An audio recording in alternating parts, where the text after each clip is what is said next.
السلام علیکم دوستوں، welcome back to our channel find Urdu. ڈیفائنس کا مطلب ہے بغاوت، مخالفت، حکم نہ ماننا۔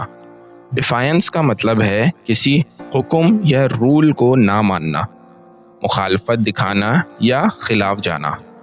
جب کوئی شخص کسی اتھارٹی یا رول کو چیلنج کرتا ہے اور اس کے خلاف جاتا ہے تو کہا جاتا ہے کہ اس نے ڈیفائنس دکھایا۔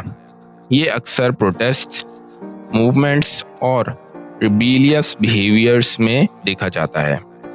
His defiance of the school rules got him suspended۔ اس کی اسکول کے قواعد کی خلاف ورزی کی وجہ سے اسے سسپینڈ کر دیا گیا۔ تو دوستوں، ڈیفائنس کا مطلب ہے مخالفت دکھانا، رولز یا حکم نہ ماننا، یہ کسی اتھارٹی کے خلاف جانا۔ امید ہے اب آپ کو ڈیفائنس کا مطلب سمجھ میں آ گیا ہوگا۔ ملتے ہیں نیکسٹ ویڈیو میں، شکریہ۔